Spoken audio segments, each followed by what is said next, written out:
আজকে Swiss ambassador উনি এসছেন দেখা করতে। বাংলাদেশের বর্তমান নতুন প্রেক্ষাপটে বাংলাদেশ রোডম্যাপ, বাংলাদেশ কোন দিকে যাচ্ছে, বাংলাদেশের ভবিষ্যৎ রাজনৈতিক অর্থনৈতিক সহ সার্বিক বিবেচনায় বাংলাদেশ কোন দিকে যাচ্ছে তারা আমাদের মতামতটা জানতে চেয়েছে। বিএনপির চিন্তা ভাবনা কী আছে ভবিষ্যৎ নিয়ে, এবং মূলত বাংলাদেশের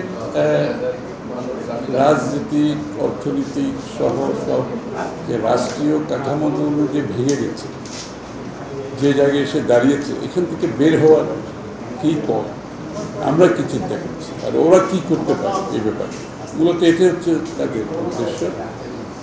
আর যে প্রতিষ্ঠানগুলো দেশ পরিচালনার জন্য ব্যবহার হয়, সেটা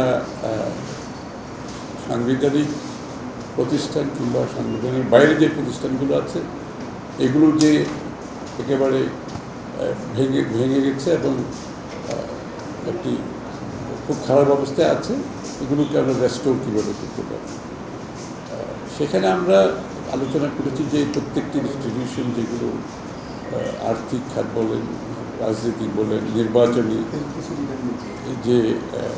নির্বাচনী কর্মকাণ্ডের সাথে জড়িত সংশ্লিষ্ট যে প্রতিষ্ঠানগুলো আছে, এগুলো রিকভারি কীভাবে করা যায় এবং এগুলোর ক্যাপাসিটি বিল্ডিং কীভাবে করা যায়। প্রথমে এগুলোকে তো রেস্টোর করতে হবে, এগুলোকে ট্র্যাকে আনতে হবে, তারপর আনার পরে এগুলোকে আপনি কীভাবে কার্যকর একটা অবস্থানে নিয়ে যাওয়া যায়।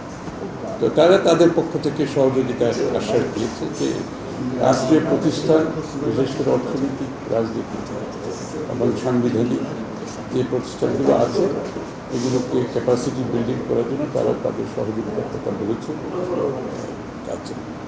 আর বাংলাদেশের ভবিষ্যতে যে রাজনীতি এবং গণতন্ত্র ফিরিয়ে আনার ব্যাপার, গণতন্ত্রকে সঠিক অর্ডারে ফিরিয়ে আনার জন্য যে কাজগুলো করা দরকার, যে প্রতিষ্ঠানগুলোকে দরকার, সেগুলোর উপর আলোচনা হচ্ছে, সেখানে তারা সহযোগিতার আশ্বাস দিয়েছে।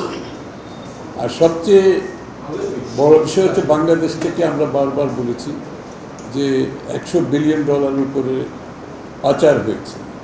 বাংলাদেশের আজকে অর্থনৈতিক অবস্থা, যেখানে রিজার্ভের অবস্থা কোথায় দাঁড়িয়েছে আমরা সবাই জানি, একটা কঠিন অবস্থার মধ্যে দেশ পার করছে। তারা এত টাকা পাচার করেছে, বাংলাদেশের রিজার্ভ একেবারে তলানিতে চলে আসছে এবং আমাদের দৈনন্দিন জীবনে প্রত্যেকটি নাগরিক কিন্তু এটার এফেক্ট ফিল করতেছে, এরকম একটা অবস্থায় চলে গেছে। তো সেক্ষেত্রে আমরা যে টাকা পাচার হয়েছে, টাকাগুলো ফিরিয়ে আনার ব্যাপারে আলোচনা হয়েছে এবং সুইজারল্যান্ড গভর্নমেন্টের পক্ষ থেকে তারা বলেছে তাদের অবস্থান আগের মতোই আছে, যে এই টাকা ফিরিয়ে আনার ব্যাপারে বাংলাদেশ গভর্নমেন্টের যে কোনো উদ্যোগকে তারা স্বাগত জানাবে এবং তারা সহযোগিতা দেবে। এটা হচ্ছে একটা ভালো খবর, কারণ আমাদের এই টাকাগুলো তো ফিরিয়ে আনতে হবে।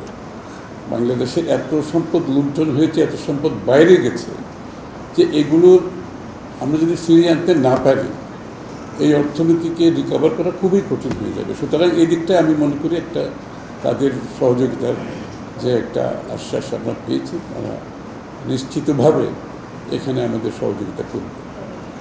এই তো, আর কি, আর কিছু না থাকে ওইটাই, যে এটা একটা যৌক্তিক সময়ের মধ্যে, তো দিনের শেষে তো বাংলাদেশের মালিক তো বাংলাদেশের জনগণ। এই কথাটা আমরা কিন্তু আজকে 16-17 বছর ধরে, গত 16-17 বছর ধরে একটা কথায় প্রতিনিয়ত বলেছি, বাংলাদেশের জনগণের মালিকানা ফিরিয়ে দিতে হবে। অর্থাৎ বাংলাদেশের জনগণ সিদ্ধান্ত নেবে দেশ পরিচালনার ক্ষেত্রে তাদের নির্বাচিত প্রতিনিধির মাধ্যমে, যারা তাদের কাছে জবাবদিহি থাকবে। এটাই তো গণতন্ত্রের মূল মন্ত্র। সুতরাং সেই জায়গাটাতে তো পুরো দ্বিমত থাকার কোনো সুযোগ নাই। এবং আমরা সরকারকে আমরা বারবার বলেছি, এটা একটা ইন্টেরিয়াম সরকার, যারা এই কাজগুলো করবে, এবং আমরা তাদেরকে কোনো সময়সীমা বেঁধে দিই না, বলছি যৌক্তিক সময়ের মধ্যে। দিনের শেষে তো আপনি জনগণের মালিকানা জনগণের কাছে তো ফিরিয়ে দিতে হবে, এবং সেটার বাইরে তো যাওয়ার কোনো সুযোগ নেই। সেটা জনগণের মালিকানা ফিরিয়ে দিতে হলে যত তাড়াতাড়ি সম্ভব একটা যৌক্তিক সময়ের মধ্যে একটা নিরপেক্ষ গ্রহণযোগ্য নির্বাচনের মাধ্যমে সেটা করা সম্ভব। তো সেটা সকলে প্রত্যাশা করে। আমি নিশ্চিত যারা আজকে অন্তর্বর্তীকালীন সরকার আছে তারাও কিন্তু সেই কথা বিশ্বাস করে। এখানে আমাদের সাথে তাদের কোনো দ্বিমত নেই এবং আমরা এই অন্তর্বর্তীকালীন সরকারকে সার্বিক সহযোগিতা দিয়ে যাচ্ছে এবং দিয়ে যাব। তা না হলে তো এই কাজগুলো করা সম্ভব হবে না। সকলের সহযোগিতায় ঐক্যবদ্ধ বাংলাদেশ যে একটা স্বৈরাচারের পতন ঘটিয়েছে একটা প্রত্যাশা নিয়ে, একটা আকাঙ্ক্ষা নিয়ে, সেই আকাঙ্ক্ষা পূরণে আমরা সকলে একসাথে কাজ করতে হবে। সেটা আমরা করে যাচ্ছি এবং করে যাব। Thank you.